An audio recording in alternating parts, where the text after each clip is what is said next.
Ah bah oui, d'accord, on nous voit là, ok. Donc il y aura un peu d'anglais, un peu de français, et voilà. Il faut que tu viennes. Réellement. Is it on, Cody? Yes. All right, bonjour. Il n'y a personne, mais c'est pas grave. Okay, like this? Is it going to work like this, Cody? Okay. Yeah, it's working, it's okay. It's working, okay. Good morning everyone, bonjour à tous, bienvenue à l'Otari. Merci beaucoup à l'Otari de nous accueillir ce matin. Je suis donc, pour ceux et celles, oui, vraiment, je suis Peggy Labatte et je suis ravie d'organiser cet événement avec des membres de l'association Bridge Across Borders qu'on a cofondé l'an dernier avec des amis de Tampa en Floride, donc une des villes jumelées avec Le Havre. Et cette année, donc l'année dernière, on a accueilli des étudiants de Pinellas Technical College qu'on salue s'ils sont réveillés ce matin. En Floride, il est 4h50 du matin, donc ils ne seront peut-être pas là ce matin, mais en tout cas, ils vont nous rejoindre plus tard. Et l'année dernière, on a vécu un moment très sympa d'échange. On a accueilli des étudiants. Plusieurs d'entre vous ont accueilli ces étudiants américains pour une semaine de découverte culturelle et gastronomique au Havre. On a monté ce projet avec Gauthier Tesser du Margot. Et cette année, on s'est dit qu'on allait renouveler l'expérience, mais encore quelque chose d'un peu différent. Et en associant d'autres villes jumelées avec Le Havre. Donc, je peux vous dire qu'a priori, on a des gens qui sont situés à Dalian en Chine, à Da Nang au Vietnam, et on a aussi des amis qui sont en Australie, et puis aussi quelques amis qui sont en Inde, en Italie, en Allemagne et en Grande-Bretagne. Enfin, il y a pas mal de gens qui sont mobilisés en fait pour faire de ce projet quelque chose de sympathique et puis de sympa. Voilà. Donc, je vous présente Cody, qui fait partie de Bridge Across Borders, Rachel, qui va aussi nous aider avec la traduction en anglais ce matin. Et on a la chance de rencontrer, d'accueillir plutôt Marie et Brigitte. Donc, Marie de l'atelier de Gênes, que vous connaissez peut-être, qui va nous parler du pain. Et Brigitte, qui travaille en tant que cuisinière chez 1er mai. Et qui va nous parler du petit déjeuner français. Would you like to say a few words in English, Rachel, now, just summarizing, and if you want to come. Okay. Oh, there's someone Here. Okay. Good morning. Yes, my name is Rachel. I volunteer also with Bridge Across Borders. I don't know how many of you remember last year when we had the students come from Florida. It was very exciting. And while this year we could not have the exchange happen again, we wanted to do something to still be part of Bridge Across Borders and continue to talk about the culinary experience and cultural exchange through food. So this morning is our first session of Mornings Around the World, the Havre Edition, of course, and we will talk about the importance of the French breakfast. Thank you, Rachel. Yes. So before I forget, so here we have a little box. It's like a donation box. So Cody's about to have a baby. So this is the box we found. So we only had this box, but if you want to leave a little something so you can support our project. So Marie, your turn. Je vais parler encore français. Oui. Bien, bonjour à tous, moi je suis Marie, la créatrice de l'atelier de Gênes. C'est une boulangerie à la ferme dans laquelle on produit l'ensemble des... Donc d'une part du blé jusqu'au pain. On a un moulin sur place et on réalise des pains au levain naturel ainsi que des pâtes fraîches que l'on vend sur les marchés et à la ferme. Nous sommes présents au Havre le vendredi au marché de Thiers et de Sanvic.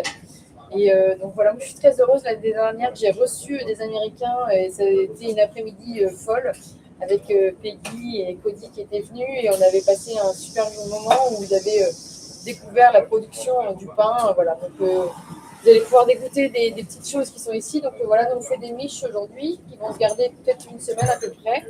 Et donc voilà, on est très contents de participer avec Peggy et avec voilà.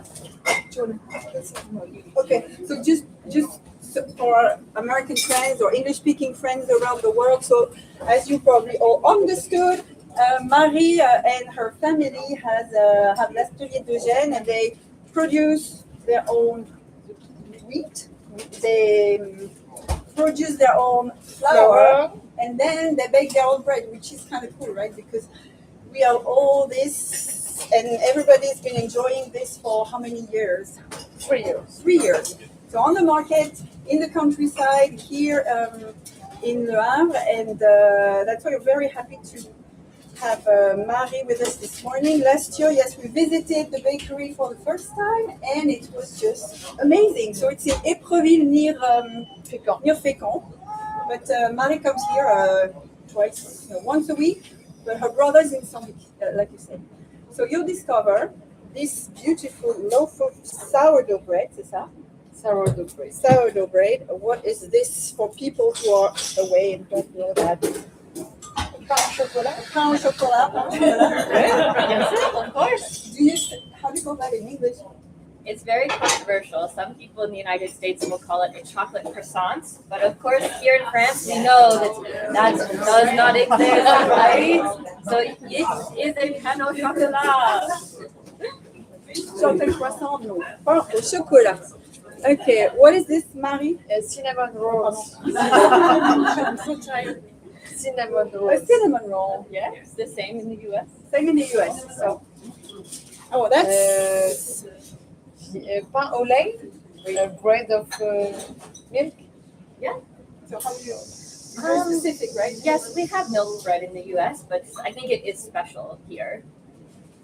And so, what is really great, we'll tell you after Brigitte and Marie finish talking. But we're gonna ask people to do a little challenge and to bake a pain viennois that Marie and her family shared with us. We have the recipe, so we're going to ask everyone here in Le Havre or maybe in the US and everywhere in the world to try to bake this pain viennois. And the recipe is on the Padlet that we created for that. So, and one more thing, which is Cookie. pretty much French cookie. Yeah. Why is it French? Because it's my flour, and this is a very different taste. You can very cereal taste. Yeah. Yeah, I think it has a unique taste to it. Yeah. Because of the flour is complete. We would say like Complete. whole wheat in the US. Yes. But, yeah. So we're going to be able to enjoy that in a minute. Merci beaucoup. Merci Marie, thank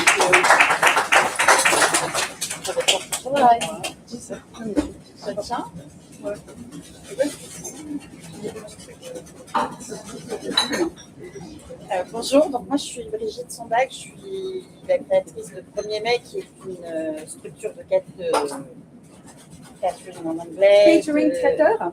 Traiteur. Je suis installée au Havre, la structure existe depuis 6 ans. Peggy m'a demandé de rejoindre ce projet qui me tient à cœur. Et je parle un peu plus fort, j'essaye.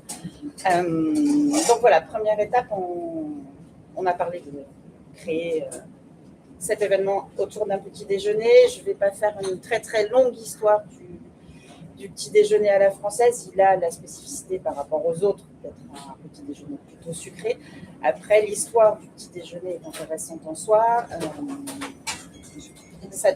We're going to try to continue in English, yes. Okay. So Brigitte has created her own catering service called Premier Mai 6 years ago. And we've been working together on this breakfast around the world project. And I asked, and we thought it would be nice to talk about breakfast traditions. And indeed, as you know, because you live here, or maybe you do not know, but in France, breakfasts are mostly sweet. Which is very specific, and this is also what we would like everyone on the planet to share with us. How do you start your day, what you have for breakfast, because indeed, as you perhaps do, not everyone eats a lot of sugar in the morning. So that's a French thing, I think. It's the French thing. Let's see. Yes. But then Brigitte's going to talk about the origin of breakfast. Je vais essayer en tout cas. Donc le petit déjeuner français qui est très sucré, il a une explication historique, économique aussi, parce que chez nous,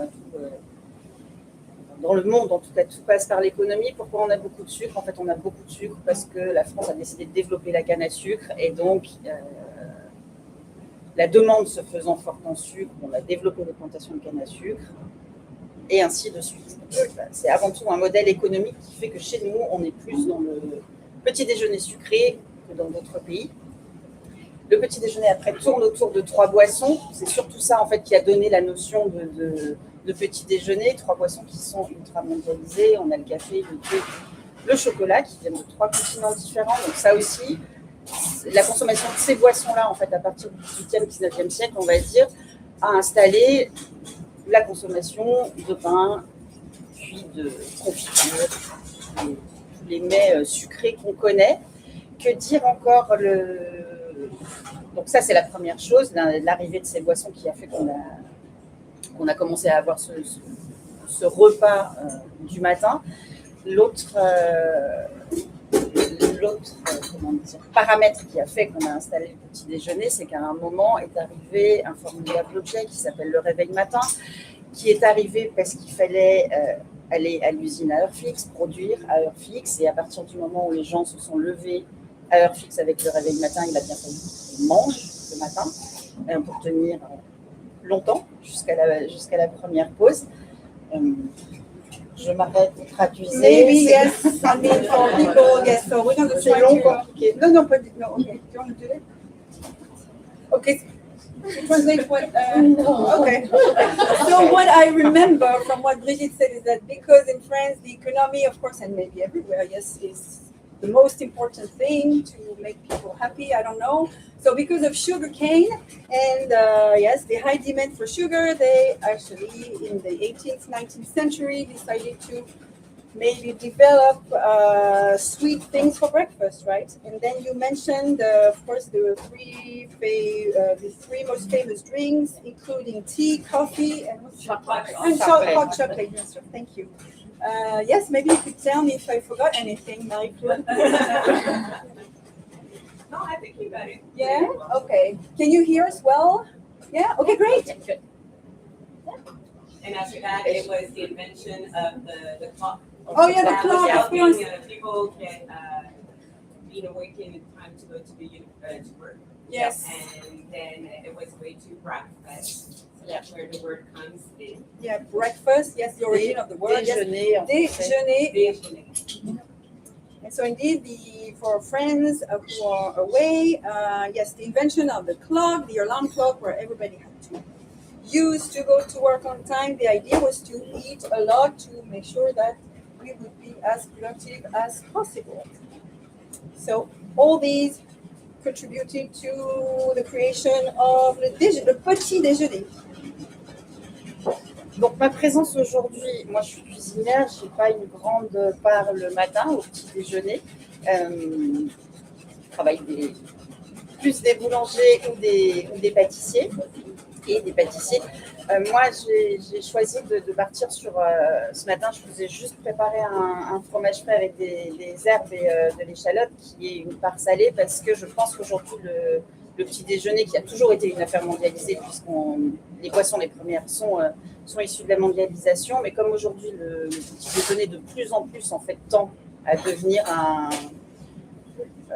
une appropriation assez personnelle, chacun fait un peu sa tambouille le matin, de salé, de sucré. Voilà, moi je me suis dit j'apporte une petite part salée pour répondre à ce changement de paradigme aujourd'hui où on petit déjeune pas de la même manière. Je crois que le plus grand exemple qu'on a, c'est en fait le week-end où souvent on s'accorde un brunch où on se dit on diversifie complètement son alimentation.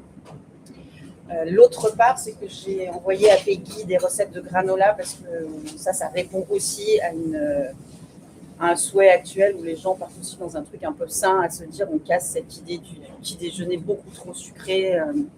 Voilà. Donc pas de dégustation de granola ce matin, mais il y a la recette. Vous allez tous pouvoir vous y mettre. Voilà. Merci Brigitte. Thank you. Thank you very much.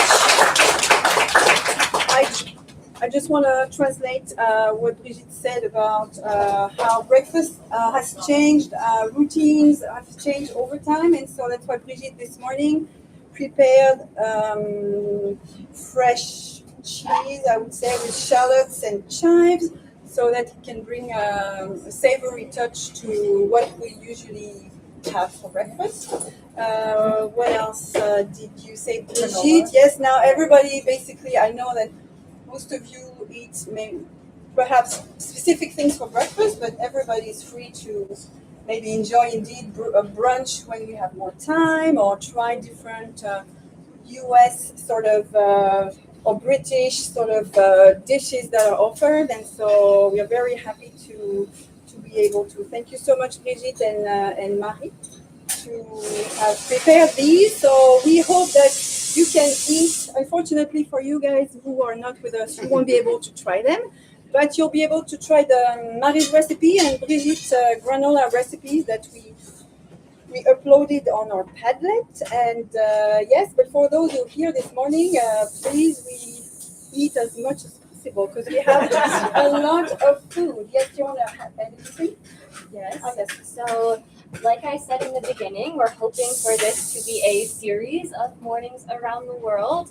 And so, if you go on our Instagram at Bridge Across Borders, you can upload photos of your own breakfast, or you can also share them with us online. We have a Google Drive that we will have linked and a Padlet. So if you want to share a photo or a video or even a recipe to help us have this cultural connection around food, starting with the most important meal of the day, breakfast. Yes. So we've already received recipes and pictures of American students sharing what they prepare for breakfast in America.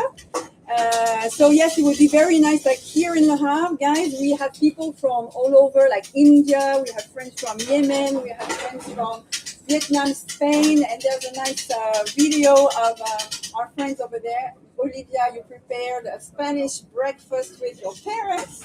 So that's really cool. So please, yes, share everything you can so that this community, knowing that nowadays, time is not, the times are not very bright sometimes. The idea is to share what we know, what we like, and I think that food connects people, which is great. Thank you for your attention and enjoy your this petit déjeuner. Merci beaucoup. And of course, the idea, yes, is to try to meet people you've never met before, because there's a nice community here from all over. Thank you. Merci. Donc là, n'hésitez pas à prendre de quoi boire. L'Otari, merci d'ailleurs de nous avoir accueillis, hein, hyper sympa. Thank you so much. And yes, and then there's plenty of food, and so please eat as much as possible. Yeah. Can you just, we would like to